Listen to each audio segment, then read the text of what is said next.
تو میں بلا تاخیر و تمثیل ہمارے حافظ و قاری سید شاہ افضل قادری صاحب قبلہ دامت برکاتہ العالیہ سے گزارش کروں گا کہ وہ نعت پاک کے 2 اشعار سنا دیں۔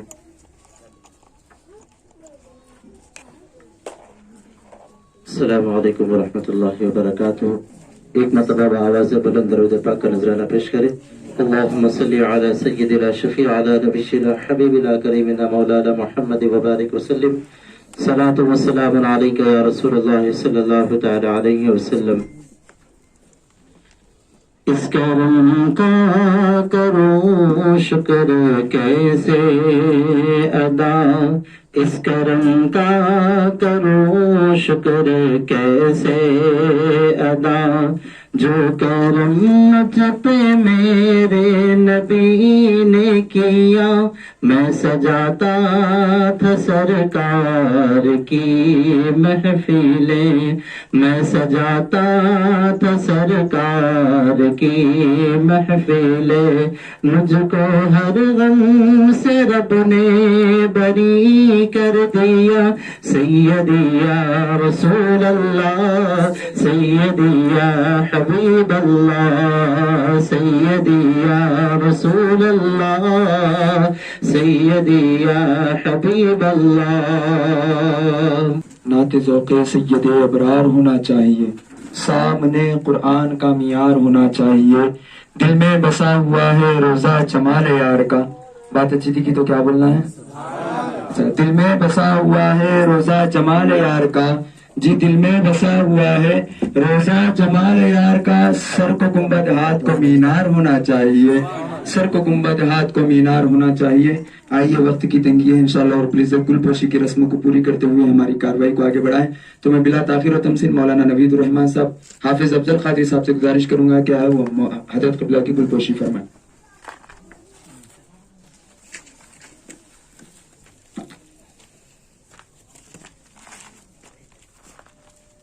نعرہ تکبیر، اللہ اکبر، نعرہ رسالت، یا رسول اللہ، نعرہ رسالت، یا رسول اللہ، نعرہ رسالت، یا رسول اللہ، نعرہ رسالت۔ یا رسول اللہ۔ پھر میں گزارش کروں گا ذاکر بابا سے اور محمود صاحب سے کہ وہ چادر پوشی کریں۔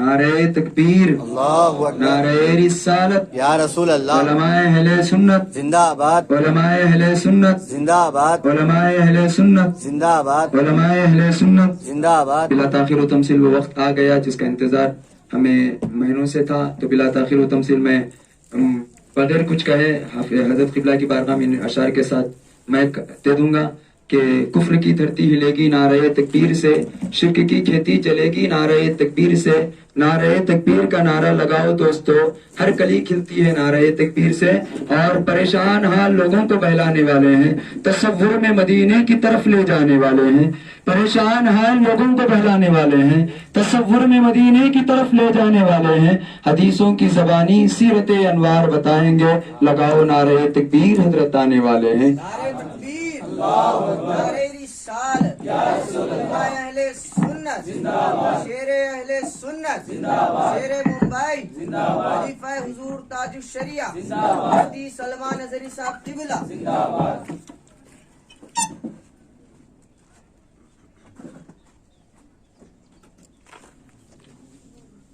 برادران ملت اسلامی، السلام علیکم ورحمۃ اللہ وبرکاتہ۔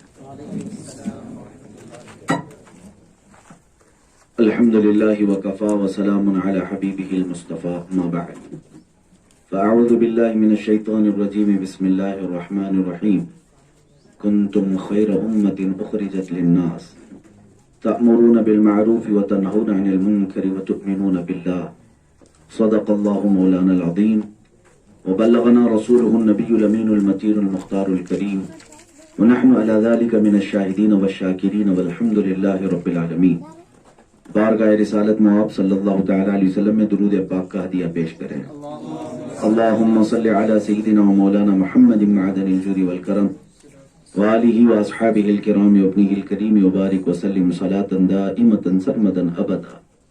رب ذوالجلال ارشاد فرماتا ہے تم سب سے بہترین امت ہو لوگوں میں، تمام انسانوں میں تم سب سے بہترین امت ہو۔ کس کے لیے اللہ فرما رہا ہے؟ یہ امت محمدیہ کے لیے، آپ کے لیے، ہمارے لیے۔ کس وجہ سے تم بہترین امت ہو، خیر امت کیوں ہو؟ تأمرون بالمعروف، تم اچھائیوں کا حکم دیتے ہو، وتنہون عن المنکر، اور برائیوں سے تم روکتے ہو، وتؤمنون باللہ، اور اللہ پر ایمان رکھتے ہو۔ یہ تین عادتیں تمہارے اندر اتنی اچھی ہیں کہ اس کی بنیاد پر اللہ نے تمہیں خیر امت کے لقب سے نوازا۔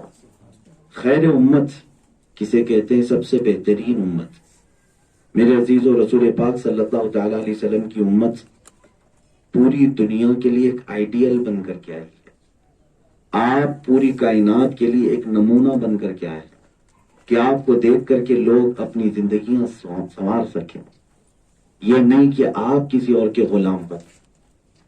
رسول پاک صلی اللہ تعالی علیہ وسلم کا غلام وہ ہوتا ہے جو کائنات کا استاد ہوتا ہے، جو لوگوں کو اخلاق کا سبق سکھائے، لوگوں کو تعلیم کی طرف بلائے، لوگوں کو شرک اور کفر سے بچائے اور رب ذوالجلال کی وحدانیت کی طرف لائے۔ یہ امت مصطفیٰ کے اخلاق ہوتے ہیں۔ اگر آپ نے اچھائیوں کا حکم دینا چھوڑ دیا ہے، برائیوں سے روکنا چھوڑ دیا ہے، اللہ پر یقین رکھنا چھوڑ دیا، تو پھر تمہارے اندر خیر امت ہونے کا کوئی بھی لقب نہیں ہے۔ خیر امت اگر تم ہو تو ان تین باتوں کی وجہ سے اچھائیوں کا حکم دیتے رہو۔ مجھے بتاؤ اپنے گریبان میں جھانک کر کہ آپ نے اب تک کتنے لوگوں کو خیر کی طرف بلایا؟ دعوت اللہ، دعوت الرسول کتنے لوگوں کو دی؟ کتنے لوگوں کو ایسا ہے کہ آپ نے نماز کی طرف دعوت دی؟ یہ سوال ہوگا قیامت کے دن۔ بلکہ یہاں تک کہ ہے روایت میں کہ ایک شخص جہنم کی طرف لے جایا جا رہا ہوگا نماز نہ پڑھنے کی وجہ سے، تو وہ روکنے کا مطالبہ کرے گا کہ اللہ مجھے روک دے، اس لیے کہ اس کا پڑوسی نمازی تھا اور وہ جنت کی طرف جا رہا تھا۔ تو رب تبارک و تعالیٰ سے یہ بے نمازی عرض کرتا ہے کہ اے مولا، یہ میرے گھر کے بغل میں تھا، وہ جنت میں جا رہا ہے اور میں دوزخ میں جا رہا ہوں۔ اے اللہ تو انصاف فرما، عدل فرما۔ یہ جب نماز کے لیے جاتا تھا کبھی ایک بار بھی اس نے مجھے نہیں بلایا، کبھی اس نے مجھے دعوت نہیں دی۔ تو رب تبارک و تعالیٰ اسی بات پر اس نمازی کی بھی پکڑ فرمایا، کیا تجھے تیرے پڑوس کے حقوق معلوم نہیں تھے کہ اس کے بے عمل ہونے کی وجہ سے وہ جہنم میں جا سکتا ہے؟ کیا تو اس بات پر راضی تھا کہ وہ تیرا بھائی جہنم میں جائے؟ میرے عزیزو، آپ سے یہ سوال ہوگا، لوگ جو یہ باتیں کرتے ہیں اپنا اپنا دیکھ دوسرا کیا کر رہا ہے، وہ ہمیں کیا فرق پڑتا ہے؟ نہ، امت مصطفیٰ اس کا نام نہیں ہے۔ امت وہ ہے کہ میرے آقا فرماتے ہیں من لم یہتم بامرنا فلیس منا۔ حضور صلی اللہ تعالی علیہ وسلم فرماتے ہیں جو اس حالت میں صبح کیا کہ میری امت کی بھلائی کے بارے میں سوچا نہیں، وہ میری امت میں سے ہی نہیں ہے۔ رسول کریم صلی اللہ تعالی علیہ وسلم ارشاد فرماتے ہیں جو پوری میری امت کے بارے میں خیر خواہی نہیں کیا، اچھائی کے بارے میں نہیں سوچا، پلان منصوبہ نہیں بنایا، اس حالت میں اگر صبح کیا، حضور فرماتے ہیں وہ میری امت میں سے نہیں ہے۔ تو احساس سے عاری اور فیلنگ لیس انسان امت محمدیہ کا غیور انسان نہیں ہے۔ وہ جو فیلنگ سے بھرا ہوا ہے، اپنے کا درد، امت کا درد رکھتا ہو، اسے رسول پاک کے غلام ہونے کا حق حاصل ہے۔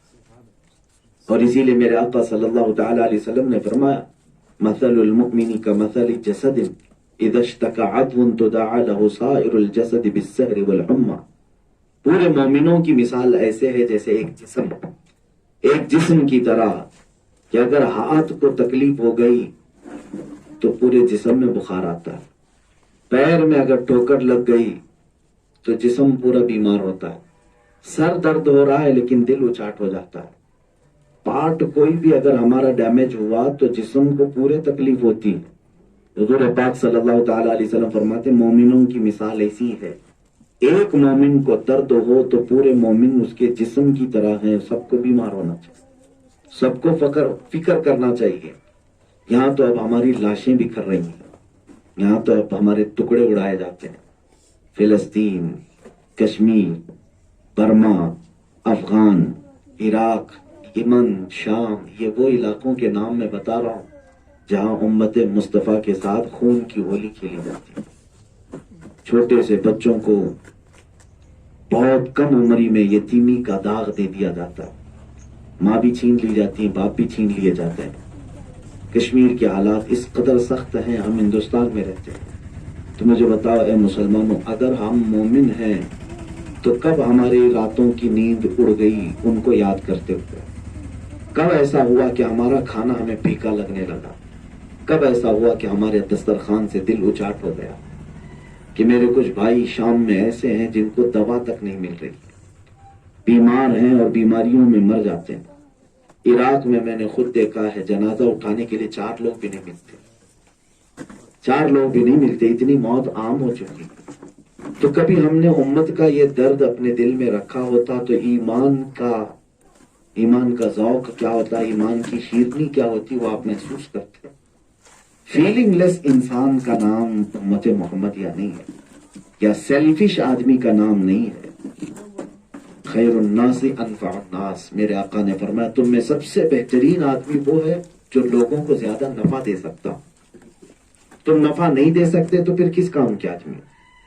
وہ درخت زمین پر خامخواہ کھڑا ہے جو نہ پھل دیتا ہے نہ چھاؤں دیتا ہے، وہ جلانے کے ہی کام آئے گا. ایسے درخت کو کاٹ دو، لکڑیاں بناؤ اور چولہے میں رکھو. جو چھاؤں بھی نہیں دیتا اور پھل بھی نہیں دیتا، اس درخت کا کیا حاصل ہے؟ ایسے درخت نہ بنو جو کسی کا سہارا بھی نہیں بننا چاہتے تم، اور نہ کسی کو پھل دینا چاہتے ہو. تم اپنے سے چھوٹوں کا سہارا بن سکتے، غریبوں کا. مرد اپنی بہنوں کا سہارا بن سکتے، ان کی طرف اٹھنے والی آنکھوں کو پھوڑ دیتے. یہ ہوا چھاؤں دینے والا درخت.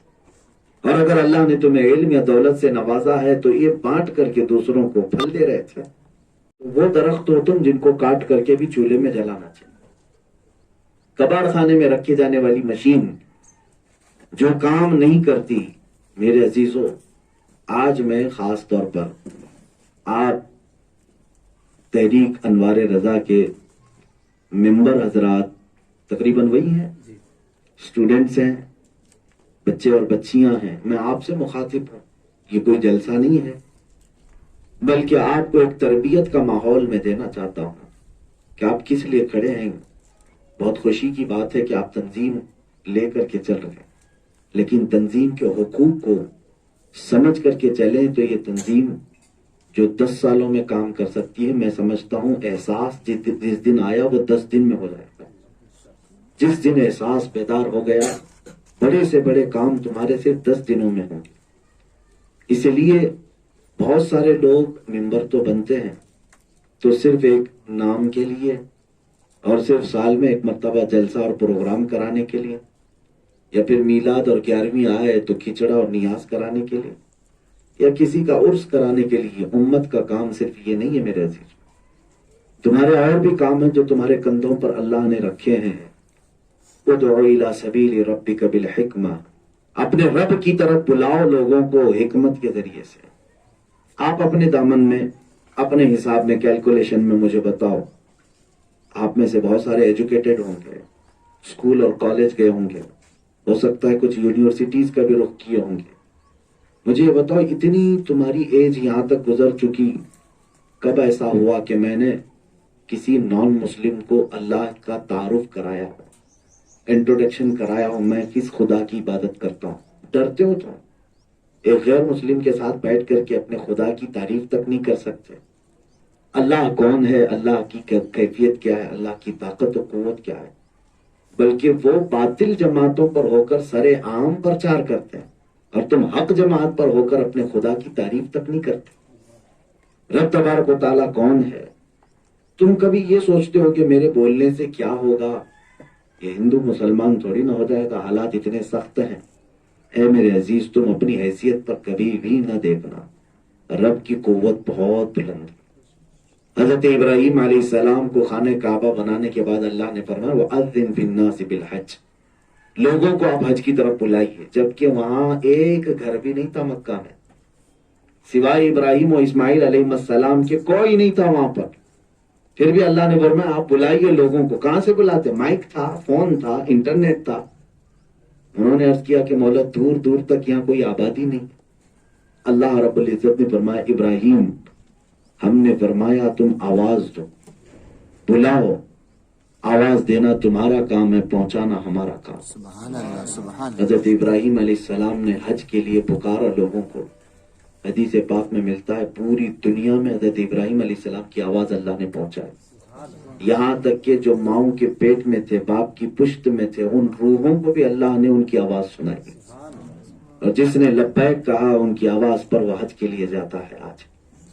تو میرے عزیز، اس سے میں یہ بتانا چاہتا ہوں کہ دین کی دعوت دینا صرف تمہارا کام ہے، اپنی حیثیت نہ دیکھنا، میری زبان میں اثر کتنا ہے، تاثیر کتنی ہے، مجھے ایجوکیشن کتنی ہے۔ تمہارا یقین اللہ کی ذات پر ہونا چاہیے کہ میں اللہ کا تعارف کرا رہا ہوں، اس کا دل بدلنا میرا کام نہیں، یہ اللہ کا کام۔ یہاں تک کہ خود رسول پاک صلی اللہ تعالیٰ علیہ وسلم کو بھی رب تعالیٰ نے یہی فرمایا، اے رسول پاک آپ کا کام ہے ہدایت دینا، لوگوں کو راستہ دکھانا، اس راستے پر قائم رکھنا، یہ اللہ کا کام، پھر اللہ تعالیٰ انہیں چلائے گا۔ لیکن ہم ان تمام ذمہ داریوں سے سبکدوش ہو کر کے بیٹھے ہوئے۔ حد تو یہ ہے کہ آج ہم سب کو تبلیغ کا رخ بھی موڑ دیا گیا ہے۔ ہم پہلے غیر مسلموں میں دعوت دیتے تھے، ان کو ایمان کی طرف بلاتے تھے، آج دیدہ و دانستہ حالات ہماری یہ ہیں کہ ہم اپنوں میں ہی دعوت دیتے دیتے تھک چکے ہیں۔ وہ سمجھ بوجھ اور ایجوکیشن علم سے نوازا ہے تو اپنی نسلوں کے لیے وہ کام کر جاؤ کہ رہتی دنیا تک تمہارے قبر کی تختیاں بھی نہ بجھنے پائے۔ اللہ تبارک و تعالیٰ تمہارے ناموں کو ہمیشہ زندہ رکھے۔ ان کاموں کی طرف توجہ دو۔ مثال کے طور پر ہوتا یہ ہے کہ بہت چھوٹی سی چیز ہے، ہمارے پاس ایجوکیشن کی کمی ہے آج، جیسے کہ دیکھا جا رہا ہے۔ آپ سب اپنی تحریک کی طرف سے اس فیلڈ میں آؤ، صرف اور صرف بچوں کی ایجوکیشن کے لیے ایک سینٹر قائم کیا، زیادہ نہیں، ابتدا قطرے سے ہوتی ہے، پھر اس کو سمندر بنانا اللہ کا کام۔ قطرہ تو تم جمع کر سکتے ہو، چھوٹی سی ایک زمین ہم نے لے لی، ظاہر سی بات ہے جتنے 10 جلسوں میں خرچہ کرتے ہو اتنے میں ایک اسکول بن جائے گا۔ سٹاپ کر لیں گے، کچھ دنوں تک اپنے کھانے پکانے یا ساری چیزوں کی قربانی دیں گے، ایک بار ہماری عمارت تیار ہوگی اور پھر وہ قیامت تک رہنے والی، کھانا پینا تو لگا ہی رہے۔ وہ ہم نے ایک بنیاد رکھ دی، چھوٹی سی ہی صحیح، 1000 اسکوائر فٹ میں ہی صحیح، 1 گھنٹے کے اندر ہی صحیح، لیکن جس دن آپ نے اس کی بنیاد رکھی، یہ بھی طے کر کے چلو کہ ان سب کو قائم رکھنا اب اللہ کا کام، رہتی دنیا تک اس کی بنیادوں کے متعلق تمہارا نام ضرور یاد کیا جائے۔ ایک تحریک تھی جس نے علم کے میدان میں ایک نیا قلعہ قائم کیا۔ آپ کو کیا معلوم ہے، حیدرآباد کا جامعہ نظامیہ معلوم ہے؟ نظامیہ کے فارغین ہر جگہ ہوں گے آج۔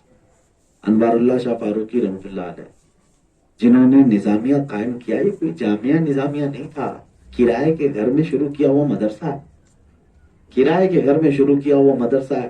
شاہ انوار اللہ فاروقی رحمۃ اللہ تعالی علیہ شروع کیے تو کیا ان کا پورے لوگوں نے ساتھ دے دیا؟ آج جو جامعہ کی شکل اختیار کر گیا، ارے میاں وہ 2 سال پڑھائے، اتنا پریشان ہوئے کہ سب چھوڑ چھاڑ کر کے چلے گئے، انڈیا چھوڑ کے چلے گئے۔ 2 سال یا 3 سال پڑھائے، اس میں ترک وطن کر دیا، ہجرت کر کے مدینہ چلے گئے۔ مدینہ طیبہ میں انہوں نے یہ ارادہ کر لیا تھا کہ اب دوبارہ ہندوستانی نہیں رہنا، اب پڑھاؤں گا بھی نہیں، اور مدینہ طیبہ میں رہتے رہے حضور پاک صلی اللہ تعالی علیہ وسلم کی بارگاہ میں۔ تو پھر آپ کی تاریخ میں یہ ملتا ہے کہ آپ بشارت کی بنیاد پر پھر واپس دوبارہ ہندوستان آئے۔ حضور پاک صلی اللہ تعالی علیہ وسلم کی وہ عنایتیں تھیں، کچھ علماء نے آپ کو پھر سے دعوت دی، آئے اسی کرائے کے مکان میں، پھر اس کو بڑھاتے رہے۔